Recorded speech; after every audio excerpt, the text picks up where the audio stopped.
All right, is everybody ready to go?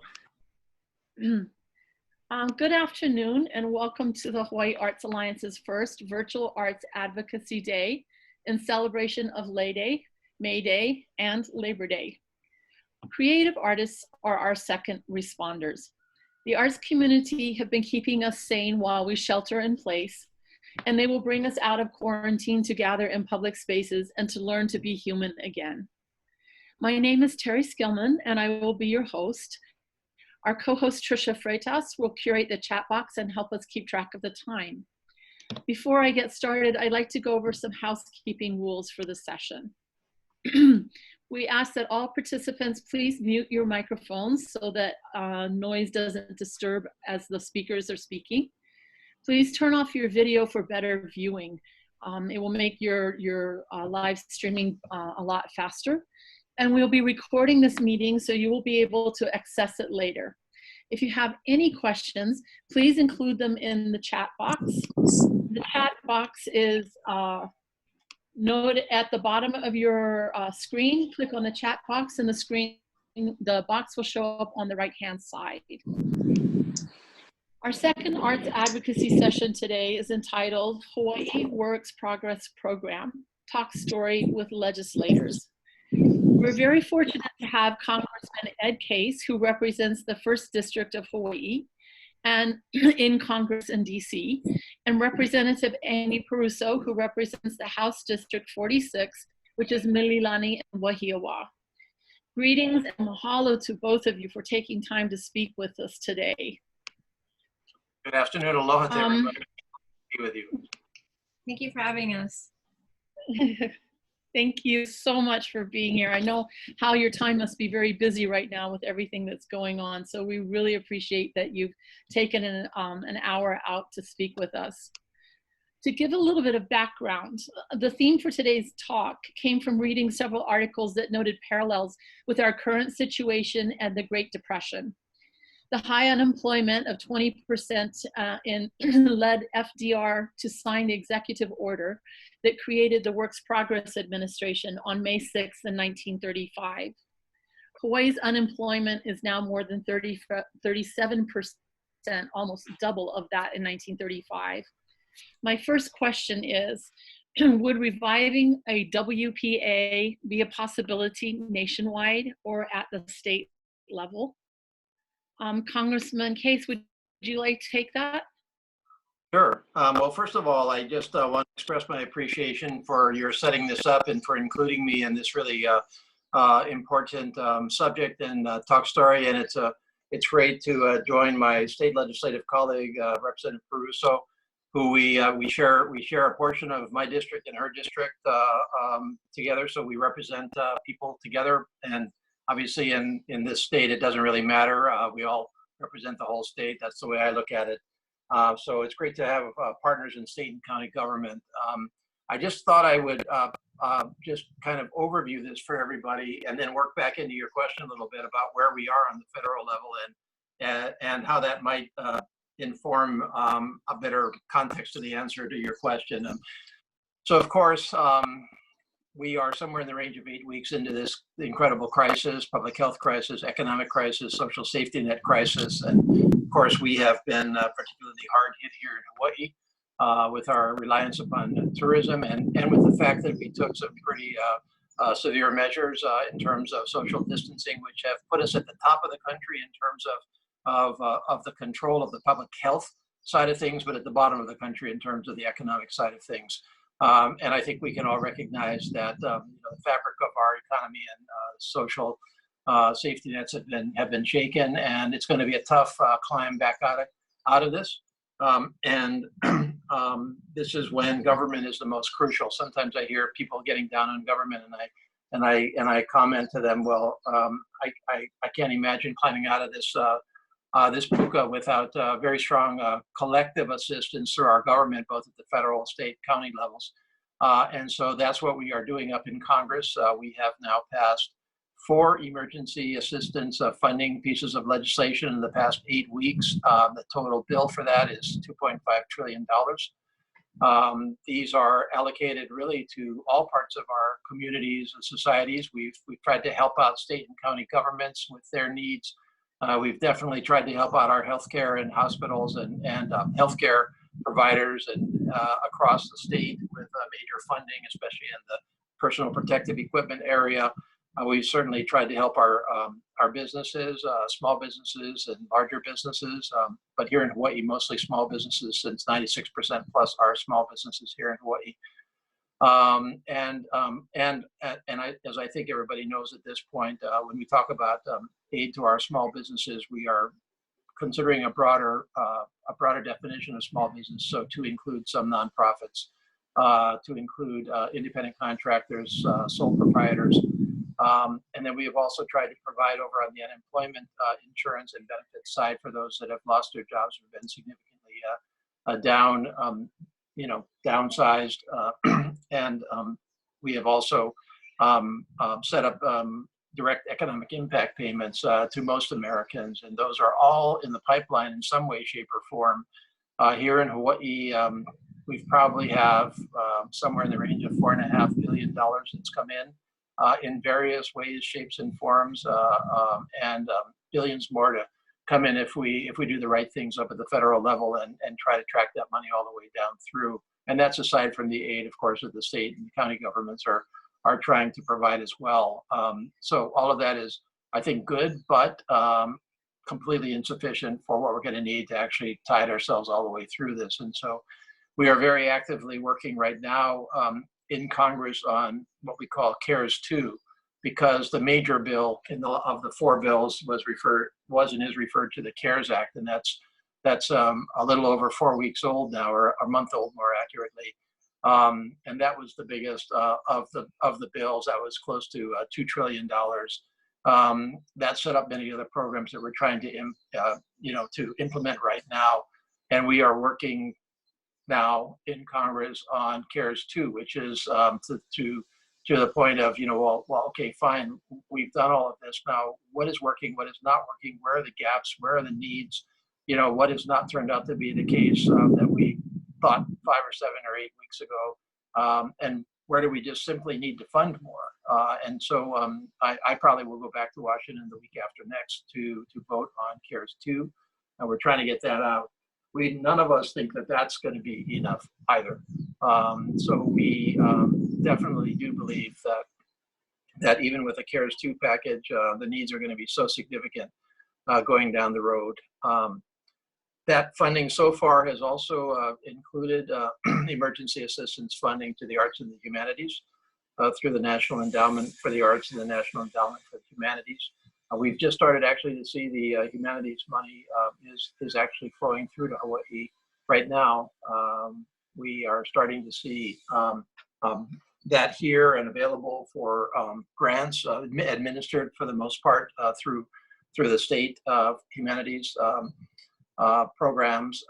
And then in the National Endowment for the Arts funding, which was about $75 million coming out of the CARES Act, about 60% of that is direct grants to organizations, and the grant window is open for that. So if anybody is interested in that, I hope that information has gotten to you, and if not, we can provide it. The other 40% is earmarked right through the state arts agencies, and we've just heard that the State Foundation on Culture and the Arts has decided to fund it to organizations who have received grants already from the State Foundation. And so I would encourage you to talk to the State Foundation about that, both the overall policy of restricting that to recent recipients, but also to the amounts and how that money is going to be distributed. There is some other grant money coming out of that pot from the Western States Arts Federation, which is also available. So there's areas to help our folks that contribute so much in the arts and the humanities. In addition, of course, to the small business entities that have applied for and received funding from the small business programs, including some of our nonprofits in the arts and the humanities who have already done that. So that money is also available. Now, that's a long way of getting to the answer to your question, but I wanted to get that out to the folks that are listening in. we have definitely considered, there is no question that we all feel the weight of the Great Recession and the New Deal, and are looking to a lot of the answers there in terms of how we actually got ourselves out of that puka, which to date at least is deeper than this one, but this one may well be the equivalent at the end of the day. And we have definitely worked at Works Progress Administration approaches, Civilian Conservation Corps, a number of other areas in which the federal government at the time got people back to work through programs like this throughout the country that, of course, are with us to this day, and the art that's in our buildings, and lots of times people forget that a lot of the infrastructure of Hawaii actually, bridges and scenic lookouts and lots of stuff was from the CCC days. So there's lots of very instructive, lots of our trails. There's lots of very instructive lessons there, and we're clearly looking at that. And as a part of the next sequence of bills, which is, okay, we have to, first of all, get through kind of survival and stability. We've got to get to some form of stability. That takes immediate funding to existing businesses, existing programs. This is the fastest way to get that money into our communities. But then, okay, fine. At the end of the day, let's say we're down 2 to 3 months from now, and we're obviously not recovering anywhere close to what would be quote unquote normal 12 weeks ago. How can we actually get people back to work who simply cannot get to work because they don't have work, because our businesses are not open, because our governments cannot afford to hire up anymore? And I think that we've thought about that in a couple of different ways. We've definitely thought about that from the perspective of a very, very large infrastructure bill, in which we would fund a federal mechanism to jumpstart infrastructure across our country. So, our airports and our bridges and the hardcore infrastructure that in many cases, and we know this here in Hawaii, has not been maintained adequately and really needs it. And then we've also thought from the perspective of, okay, well, that's construction, but what about the broader community? What about the community of artists and musicians and folks that work in the arts and the humanities? Can we go back to a WP style program? We've all seen the great photographs, for example, of from that era.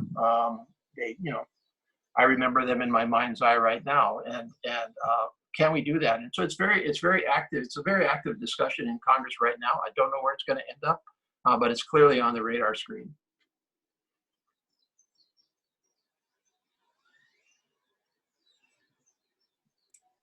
That's awesome. I mean, it's good news. It's good news to hear that that Congress is definitely thinking along those lines again. Even in Hawaii, we've got examples of murals that were made by Jean Charlot, who had been a commissioned artist in New York City in 1935. So we have ties to that tradition, which are still visible. Representative Perruso, could I ask for your input too? Sure. I'm really grateful that this conversation is happening at the federal level. As you know, the legislature has been in recess since early March, and we haven't really had the opportunity to discuss this idea. So I think that this is a really important and exciting idea, because I think about what we're looking at in terms of recovery. So our employment rate, we know now, is about 37%. And even if we follow the plan that's being developed by Dr. Mugiishi and others, we choose to re-enter a full tourist economy, that's going to take some time for all of the elements of that plan to be implemented. So I think that we are going to be looking at some economic struggles, I would say, for as long as 1.5 to 2 years at least. And that's if we choose to just go back to the status quo. What I hear from my community is a real desire to rethink and to consider all of the possibilities. And I think what your idea does, and this this notion of really investing in the arts does is it allows us some space to think about what we value and how we can invest in what we value, right? So at the state level, at least in the House, there's no space for legislation supporting the arts specifically to go to. So we don't have a committee that supports the arts. It would go to, I'm on the Tourism and International Affairs Committee, and the scope of that committee is to evaluate programs and to support programs relating to tourism, including the Hawaii Convention Center, Hawaii Visitors and Convention Bureau, the Hawaii Tourism Authority, International Affairs, Foreign Policy Issue, and International Relations, Hawaii's multicultural heritage, the State Foundation on Culture and the Arts, and other pertinent matters referred to by the House. So what I think is going to happen, and maybe it can happen with that committee, is that we will have some space within which we can really discuss how to recenter culture, how to support our artists. And I think one way to think about that is we as a legislature moved really quickly to create this list of shovel-ready projects, right? So CIP projects where we are going to build our way out of a recession or a depression. And I would like us to think about, you know, paintbrush-ready projects, or, you know, the visual arts. There was so much done during the New Deal around the arts. So it wasn't just visual arts, it was performing arts. That money supported all kinds of artists. And I think that it's possible to conceive, I know that there is federal money already flowing to the state, and I am aware of those humanity grants that are being made available to different nonprofits who've already been doing that work. But I think that as a state, that's also something that we should consider proactively investing in. And again, it comes back to our state-federal relationship, because you know, that the next CARES Act, CARES 2, will determine whether or not, I think, we're going to have to slash our operations budget. If that legislation is not passed, then, like we've already been discussing 20% cuts, we've been discussing furloughs, and I think in that kind of environment, it's really, it's so intense, it's hard to think about a different kind of economy, a different kind of future for the state, or maybe just a moderated, like slightly different kind of context. But I do think that a great deal rests on whether or not we can get that CARES 2 Act passed and funded and to the states, so that we can avoid the worst kind of austerity budgeting. Right, I really think that we have a clear choice right now between austerity budgeting, which means cutting things to the bone, and it will mean that workers, public workers, will make far less, and so they'll have far less to spend. So we'll just cycle deeper into a depression. But if we are able to get some federal support, then it might save us from that kind of calamitous kind of budgeting. So I really appreciate Representative Case being here, and I think that we have a lot of work to do, not just in the relationship between the state and the federal government, and making sure that we're being thoughtful about how we can use monies to support changes that people are calling for, but also how we can engage our counties in that work. Because I think a lot of it will vary by county, because I think that we have pockets of artists in different communities that have been supported by tourism, but are going to really suffer now. And so we have to think about, what does it mean to create culture for our people, for, you know, this community. So those are the kind of the thoughts that I'm coming into this with. But I would really like to flip the purpose of the Tourism and International Affairs Committee to be much more focused on cultural work here in the state, and not for the purpose of tourism, but for our own purposes. Hey, Thank you. Can I just Yes. follow up? Can I follow up on that quickly? Yes, Hey, please. Representative Perruso, so one thing that Hawaii continues to be revolutionary on is the state arts program, under which procurement monies are set aside to support the arts and culture in Hawaii. And obviously, a kind of a go-to thing for any government under these circumstances would be to try to jumpstart those shovel-ready projects and keep people at work. And I would very much hope that in the discussions in the state legislature, they're not thinking about suspending that set aside, because that set aside has been really invaluable to the arts in Hawaii. And like I said earlier, I mean, there's hardly any places like that in our entire country that are doing it. We've been doing it for a couple of decades. Has that been an issue at all? Is that something that the community needs to be concerned about? No, there hasn't. We haven't been in session, so we haven't really gotten into the details of our budgetary recommendations. I know that we are likely to go back into session just briefly on the 11th to look at a supplemental budget, but we haven't seen details of that budget, and there has been no discussion about cutting that. But I think that the discussions are so wide-ranging, and the economic hit I anticipate will be so deep that I think the governor and the folks who are chairing the finance committee, so WAM and finance, are really taking stock of all funds that are available. Yeah, I would watch that one. I think that would be a natural one for somebody to say, well, let's suspend that for the time being.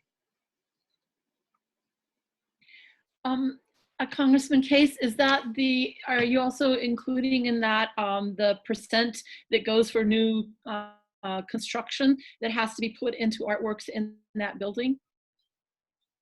That's what I'm referring to, that program. Okay, thank you. And yes, I have some. Yeah, I have some of that art in my district office. I'm just not able to enjoy it right now. Oh, thank you. Could you talk more about what other bills you hope to propose or initiate that would have a positive impact on the creative sector, not only in Hawaii, but nationwide? Well, I mean, we have a. I think the best answer I can give you on that is that we have a pretty well developed program to support the arts and the humanities across our country that's been in place for a long time. And there's nothing inherently wrong with that program. The fact that the federal government has it is a testament to the value placed by people that were in Congress long before I even got close to the place on the arts and the humanities. And so the structure, the national endowments, which Congress funds to a great deal of money every year, there's nothing wrong with that. That money does flow down. That money does support the arts and culture and humanities here in Hawaii on a rolling, existing year-to-year basis. I know that in my own work on the Appropriations Committee in the House, we try very hard to protect and enhance that funding because it's of great value. So I guess the way I would try to answer you is to say I'm not necessarily, other than for the possibility of a WPA CCC style approach to recovery, I'm not really looking necessarily for brand new programs, but I'm definitely looking to maintain and expand existing programs, not only for the intended value, which was always to foster and preserve our uniqueness across the country and in all parts of the country, but it was also, and it's clearly recognized today as a way to support the community economically. So my first go-to would be to make sure that those programs are not shortchanged, and that this is viewed as an opportunity to expand them because they have value on a number of fronts. So I can't say that I've got any bright ideas, or that I'm aware of any bright ideas to go in a different direction on all of that. I suppose one idea would be some kind of a federal procurement set aside modeled on Hawaii, but I think that would take a long time to get that into play. I think people would far more be likely to continue and expand funding to existing programs even after the emergency itself is over, and to consider a WPA style program, which is there's already a model for. So those are some comments along those lines. Okay, thank you.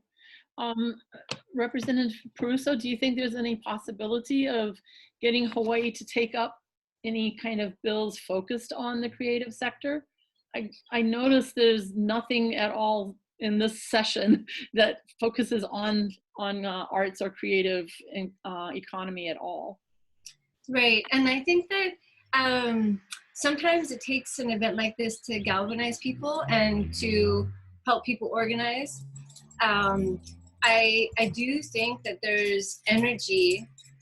There is sufficient energy to develop some proposals. We are likely not going to be seeing any new legislation. We won't be seeing any new legislation this session, so for 2020. But I think for 2021, and that's when I think that we will still be in the midst of recovery, we can and should have those conversations, because we have, like I said before, we have an opportunity to really radically rethink how we're doing things. I would like to see more arts in the schools, and we have yet to have that conversation. And I think that as we're seeing all these shifts around public education, this is a space in which, you know, I think that people with proposals should come forward, should work together, and to make arguments, I think, for investing in that which is valuable, right? So I'll just offer one example of you know, opportunities to change where we put our dollars. So in my community, there's a very controversial pedestrian bridge being proposed, and it has been approved. The state is going to spend $13.5 million on it. And yet I have the majority of the community members who submitted surveys on that bridge were opposed to it, right? And I have community members still, even in the midst of the pandemic, saying, we will go out and put our bodies on the line because we don't want this bridge from our village to Wahiawa to be built through homeless encampments. So there are projects that are not supported by the community on which we're spending millions of dollars, and we could be investing those monies in programs that my community supports public education. They support the arts, they support culture, they support more Hawaiian language instruction. And I think that if we really listen to the communities in which we are working, then we won't have to look far for new ideas, because people are using this time to think about what it is they would like to do differently.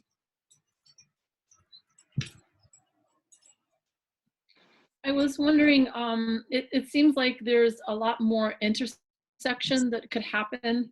And this would be even from monies that we receive from the federal government, and now how they would be implemented in the state level.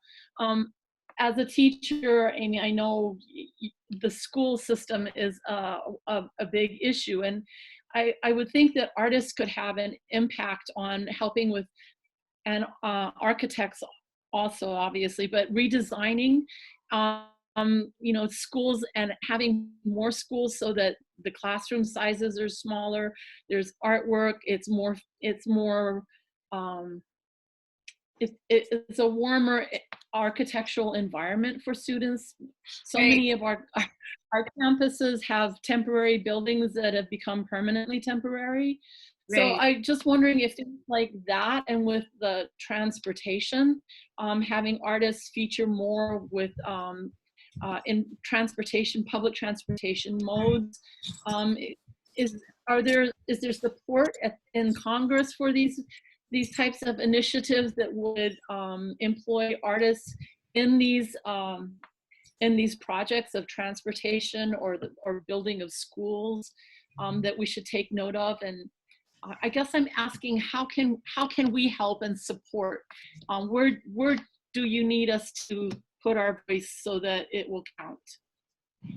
I think that's a really it's a very broad question, but it's a really interesting question, and maybe Representative Case can speak to the role of Congress in this. But I did want to respond to your discussion of the importance of space and place for learning, because as a teacher, I was constantly reminded that the spaces within which we teach our children communicates very, very clearly to young people whether we respect them and value them or not, you know. And I think the fact that we have almost $1 billion in backlog of repair and maintenance, and that we don't invest in our schools and these places, we don't try to make them beautiful, or we're not investing money to try to make them beautiful. I think that artists have a really important place to play. I mean, not just in helping us revisit and recreate those spaces so they're more positive,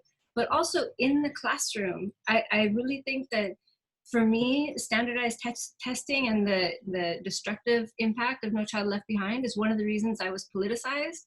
And I think the impact on the arts in education has been devastating as we began to overemphasize standardized testing. So I would like to see kind of a return to those skills and practices that families value. You know, like if their child is an artist, they want that to be nourished, you know, and everybody's like everybody's artistic skills should be kind of brought out. So yeah, I think that schools, for me, they've always been a focal point, but I think in this conversation, I think they could be a real site for change. Oh, in the federal government, in the federal government, we've tended not to, and this is not just presently, this is a long time, we've tended not to, for better or worse, I think is the way I would characterize this. We've tended to leave the detail, not to micromanage the federal government funding that's going to the states and the county governments, or for that matter, to the private sector, the nonprofit sector. We have tended to set very broad standards on what that money should be used for, and try to accommodate individual differences, needs, preferences in individual states or communities. And so we have generally not, when we've sent, transportation money down, just to use that, or education money to the point of the discussion down, we have obviously conditioned that on, school lunch programs and many other national conditions where we want a certain minimum standard, but we have not generally, gotten down into the weeds on exactly how you have to spend this money. And some states, in all honesty, have done better on that and have used that money far more creatively and innovatively than others. And Hawaii is a little bit of a mix. We've done some really creative, innovative stuff with our federal monies, and some of it is fairly standard too. So I don't know whether that's why, back to my earlier point about maybe the best we can do at federal government level is simply to make sure that the existing programs that are tried and true are continued and do not come under some kind of a budget scrutiny, because they do support an entire community and a national goal across the country, and they're having a good impact right here in Hawaii. But I really like the discussion that Rep. Perruso started with, which is that there's a real opportunity here for Hawaii to revisit some of our assumptions.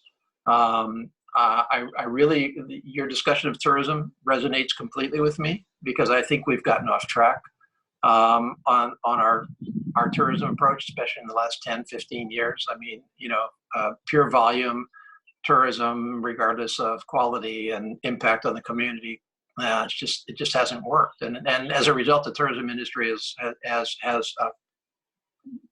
lost the confidence and support of the local community in many parts, and they should regard that as a real threat to the economy overall. So I love your comments about let's step back and ask ourselves, what kind of tourism industry do we want coming out of this? And the same could be said of the arts and humanities community as well. Okay, should we be going in a different direction in terms of what the state subsidizes directly or indirectly from a values perspective and from an economic perspective? I mean, the state's approach has basically been Okay, we've got these industries, we've got tourism, we've got the military, we've got construction. Those are our big three. Let's support the heck out of them, and everything else will kind of fall into place. And okay, well, that has supported a very, very, broad ability of many people to at least support themselves here, regardless of the cost of living. But is there a different way to go here?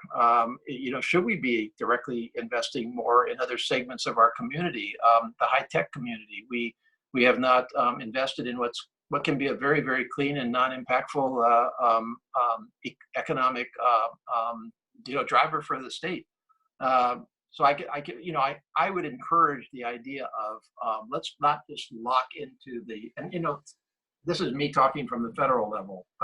And one of my frustrations a lot of times in serving in Congress is my job is to make sure that our federal government is working for our Hawaii. But I'm not down here in the state legislature or the governor. There's lots I can't control. I got ideas, but I can't do anything about them other than pontificate every once in a while, which is dangerous in and of itself. But I really like your comments, and I think it could apply beautifully to the arts and the humanities. And why wouldn't you have a requirement that in renovating schools or even building new schools, that the state requires the adoption of different standards of design and construction? I mean, that would be perfectly legitimate to do at the state level. I think what would help too is, as Amy mentioned, that a lot of the artists that are teaching artists who will visit and work in the schools, it would help them to know that arts is put back into the DOE curriculum from pre-K all the way up. And that would open up a door for employing a lot of different teaching artists. And it would make a really big difference. And then the space that they work in if it could be more positively constructed and have their input along with architects, it would make a huge difference. Is there any chance that No Child Left Behind will be aborted as a policy at the federal level? No. Well, No Child Left Behind has been superseded by ESSA, the Every Student Succeeds Act. But a lot of folks think about ESSA as kind of No Child Left Behind light. So it's based on a lot of the same assumptions. But I think of it as a positive change. We're moving in the right direction. So. I misspoke there. I actually was thinking about IDEA for a second because you had commented on that earlier, so I missed that. But yes, No Child Left Behind, it doesn't exist anymore. But the idea of federal standards is not a new one. I don't think No Child Left Behind got the federal standards in place in a proper way, but some balance of complete flexibility to states on how they run their program, and some national standards from the federal side, I think is an appropriate balance. You just have to find the right balance because some states just frankly don't value education, public education, like we do here, and so I personally don't want to send federal money to those states without strings attached to get some basics in place. But No Child Left Behind was micromanaging the states a little bit too much, so that was the problem with that.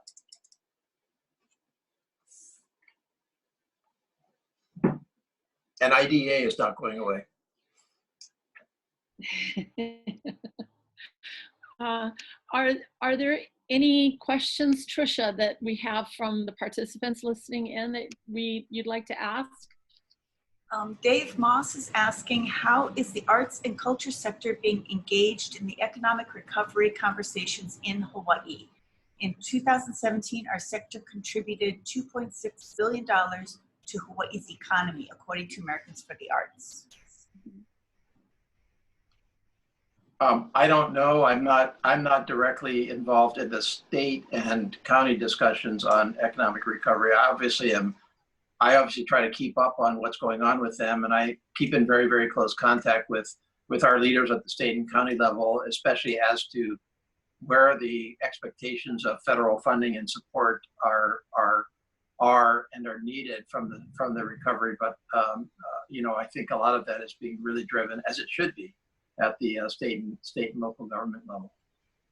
Yeah, so I think that what I see happening at the state level is there's a House Select Committee that is really looking at recovery, and then also there's a committee, or I want to say a navigator plan being generated by Alan Oshima in consultation with other folks. I have not seen any representation from the arts community. I think the closest is a representative from the nonprofit organization, the Hawaii Nonprofit Alliance.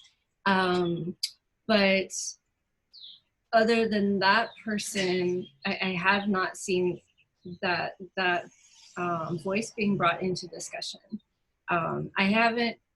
I think I've seen all of the meetings. I think I've watched all of the meetings. I don't think I've missed any. And I genuinely haven't seen that. And I think that I've seen all of Mr. Oshima's debriefings.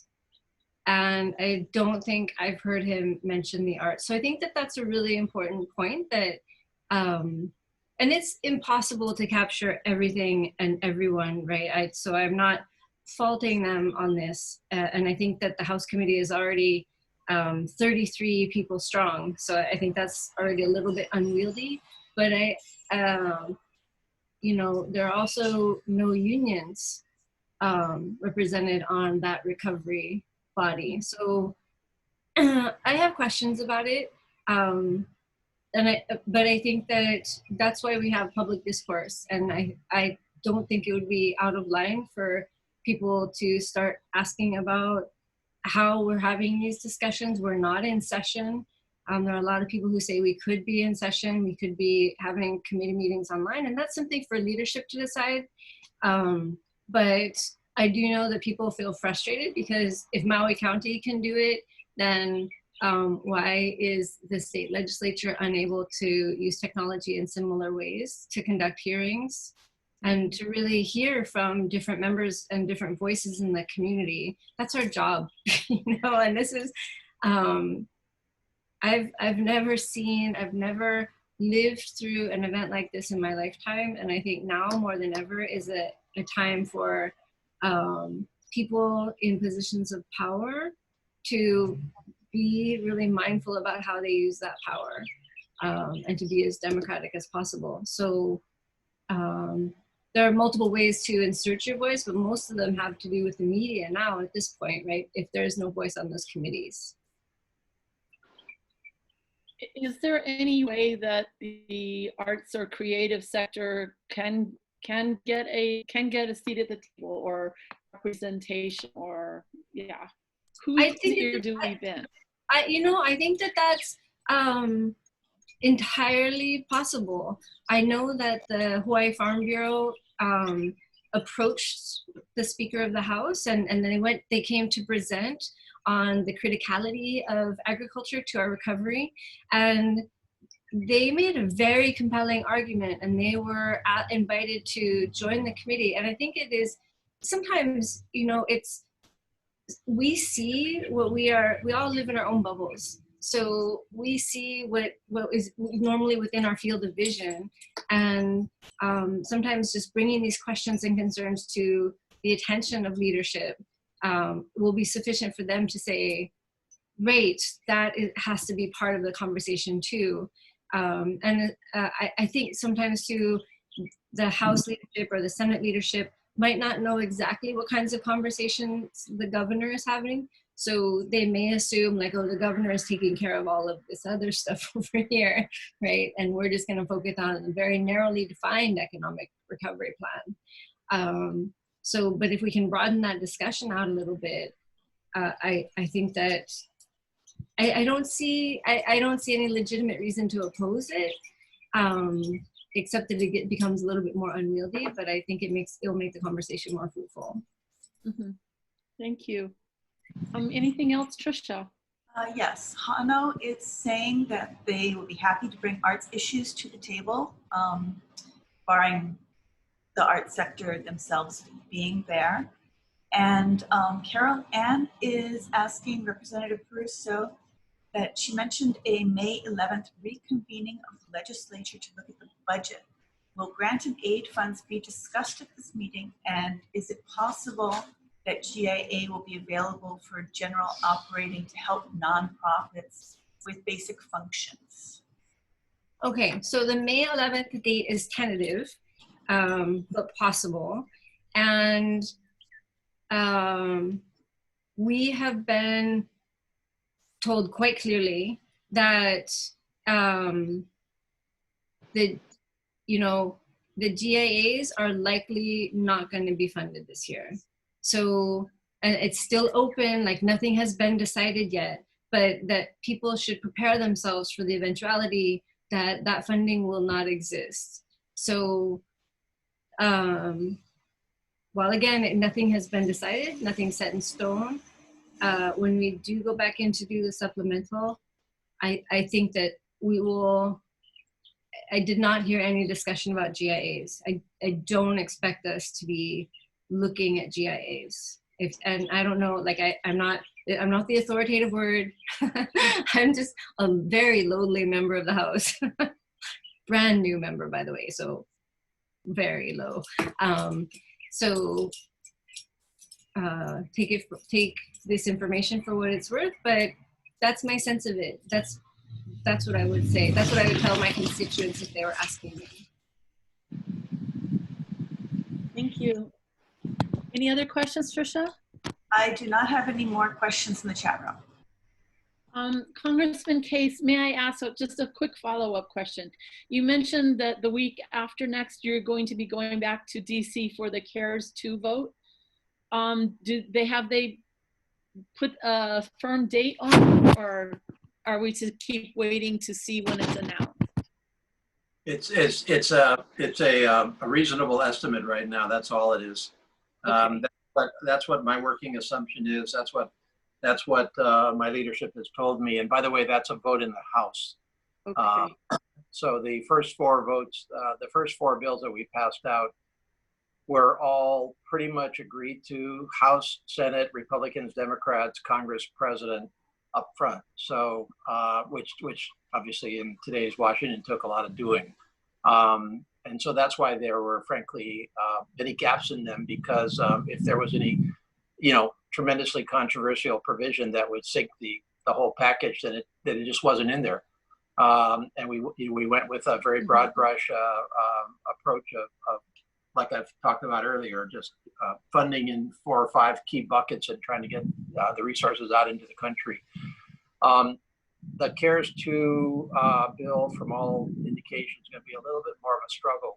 We've got, for example, as you've probably seen in the press, a very big difference of opinion over funding our state and local governments more, with Mr. McConnell over on the Senate side saying that we shouldn't do that anymore and they should consider bankruptcy, which I guess he's trying to swallow now a little bit. But nonetheless, that'll tell you a little bit about the approach. And on the House side, and in the majority in the House, we believe that our state and local governments need more funding right now, and as the rep said earlier, more flexibility in how to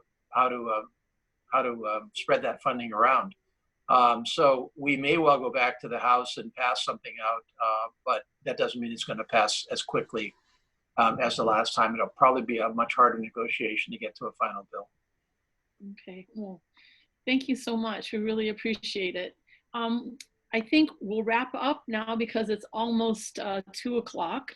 And I want to thank both, I thank Tricia for helping to manage us, and mahalo nui loa to Congressman Case and Representative Perruso for joining us for Arts Advocacy today. We really appreciate your time, and thank you so much for your leadership and representing and looking after us at the state level and at the federal level.